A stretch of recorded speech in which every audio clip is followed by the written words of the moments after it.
Okay, before we get started on a retro review today, I have a confession to make. I was doing some experimentation and it didn't turn out quite right. A little background for you. I have a Canon T3 that I bought early on in doing these videos. I bought it used. It was a decent price. And while it doesn't have a few convenient things, like it doesn't have autofocus in video mode, it's a very good camera. But my late brother-in-law, among other things that he left, was a GoPro Hero 6, which is a fine small camera, and I've had very little use of it. And I thought, well, maybe I can make a video with it. I've used little bits of it in previous videos, but not anything in the studio, really. And so I set it up in here, and I'll show you a little clip of what happened. Okay, in this video we're going to do another retro review of the original series, this one, The Immunity Syndrome, after this. Okay, as you can see, I looked kind of like a ghost, and also the angle was wrong. The wide angle added another 40 pounds to me, which I don't think I need, and also, you can see all the edges on the set that we have here. As many of you know, our Farpoint studio here is actually a converted garden shed, and I have it decorated to where it looks less like a garden shed from where you can see. But if I were to pull the camera back a little further, you'd see things that we don't intend for you to see, like bare walls and stuff that's stored in here. Be that as it may, it was also I had to do it 3 or 4 times, and I have to turn the air conditioner off in here, and it's like 98 to 100 degrees outside anyway, so it became very uncomfortable, and I'm not certain my review is very good. Now, if you're still with me, we're going to review the Immunity Syndrome after this.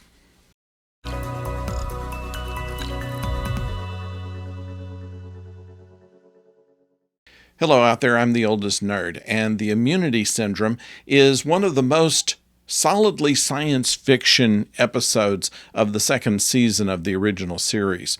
What they have is the Enterprise is going to find out what caused the lack of contact with a Vulcan starship, 400 Vulcans aboard the starship, and Spock is able to sense it before the Starfleet calls up, and also before they're able to confirm that they can't make contact with it. What I get from this is, in Star Wars, Obi-Wan Kenobi has about the same reaction when Alderaan is destroyed. And I kind of wonder if George Lucas was thinking about this episode of Star Trek when that line was written. And in that case, it was the Force. In our case, of course, it's Vulcan telepathy. And anyway, that gets the action going on this, where they have to go investigate what's going on, which turns out to be a one-cell alien, which is not only absorbing all the energy and life force out of ships of people, but also out of planets and sections of the quadrant that they're in. So they, of course, have to go in and deal with it, and we know when we go in that they're not all going to die, that they're going to find some way to either destroy the alien or to negotiate with it to go eat somebody else's quadrant. But however it is, we know that there's no real danger here. Still, it's very well written, where there's a sense of suspense throughout. We see very good acting here and pretty good writing on this as well. We see more of a part for Uhura. We see more of a part for Scotty. We see more of a part, of course, for McCoy. And it's all because they want to depict the ship as being on a very tough mission previous to this episode, and they're all tired. They're all looking for some R&R, and they're put on this emergency situation here. Add to that the section of space that they're in is drawing power from the ship and drawing the energy from the individuals. So everybody's tired. Everybody's then dealing with it by being pumped full of stimulants, and the acting on that is very convincing. We see for the first time, really, more than two people in sick bay. It is suggested, of course, that Dr. McCoy has an entire staff and more than just one nurse. But Chapel is there, and someone looks just exactly like her is also there. She was seen on the bridge at one time. I suspect that she was Majel Barrett's double for stunts and things like this, and they just brought her in as another nurse. But interesting that she would have the same hairstyle.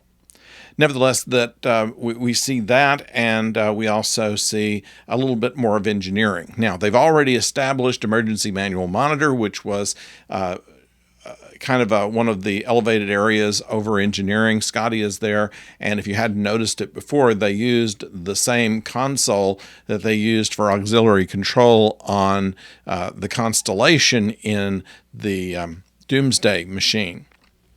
So, well use of already built props. This was what they might call a bottle show, which everything happens aboard ship, and everything that they're dealing with is basically in a special effects. It's been told us, of course, you probably know this too, that what they do is they kind of tell them, the director kind of tells the actors, this is what you're looking at. We don't know what it's going to look like yet, but you need to look concerned. And they do that very well. Spock is chosen to go on the shuttlecraft to go and do more close-up examination of this single-cell alien. And there was him and McCoy that both volunteered for the mission. The captain had to make a very difficult decision as to which one he could potentially send to his death, and assumed that Spock would be the person who would be able to withstand the dangers more than McCoy could. And this is something I think that does a disservice to McCoy. They make McCoy kind of as a weakling in a lot of these things, maybe to make Kirk look more heroic as time goes on. But the fact that they were both willing to go created kind of a competition between the two of them, something that would not be kind of normal for Spock. Spock said matter of factly, well, I'm the most qualified, so I'm going. But he did not hesitate to kind of turn the knife on McCoy in a couple of places before getting on the shuttle, and then even afterwards when he's communicating with the ship, oh, this thing hit me and knocked me out of my chair, but I'm all right. McCoy wouldn't have survived it. I mean, he turned off the comms and turned them back on to say McCoy wouldn't have survived it. It sounds like a little dig. We know that Spock has told jokes before. We know that Spock is not being completely truthful when he says that logic alone governs his actions. We know this already in this series, and it's made more obvious in shows like Strange New Worlds, and certainly the movies later show Spock to be a much more of a human character than he is depicted in here. But there are little bits of that come out anyway. Spock is competitive. Spock is someone who wants to get the goat of McCoy when he can, just as the way that McCoy would do so as well.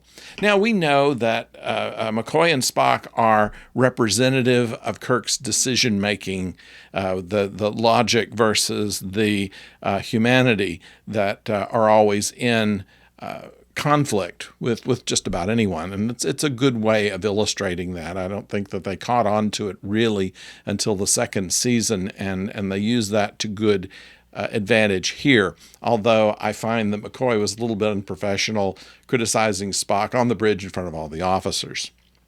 Now, Sulu wasn't in this episode, interestingly enough, but like I said, Uhura had a good part, Chekhov had a good part, Scotty did, and everybody working together is what made all of this work. It wasn't just Kirk going by himself and fixing it. Although there is a little scene in there where Kirk and McCoy are trying to figure out how they can destroy this, and it's Kirk that comes up with the idea of antibodies after McCoy says, well, it's essentially a virus, and it's not something that McCoy would have thought of. Well, you use antibodies to fight viruses. My suspicion is that it was originally written for McCoy, and Shatner went to the writers, the producers, or whatever, and said, look, I'm the hero, this should be my line. And so, Kirk was smarter than the doctor was on this. So, okay, fine, we'll take that. But all in all, I believe that this episode stands up very well in the years that have gone by. You could have produced this almost exactly as written all the way up to the present time, and it would have not seemed dated at all. It's one of the advantages when you're doing a pure science fiction type of episode that they are kind of timeless. I'd like to know what you think about this. Please put it in the comments below, and subscribe if you've not subscribed before, and like if you will. That just, I don't know what it does for anybody, but it makes me happy if I see likes, so that would be nice of you to do, and really do want to have a conversation with you, so leave your comments below. On Friday, we of course will have a review of the last episode of Strange New Worlds, where it will be a serious conflict with the Gorn, so that should be interesting. And it will be a couple of weeks until Lower Decks gets started. I think September 7th is when that is going to begin. So thank you for joining us, and until next time, don't go far.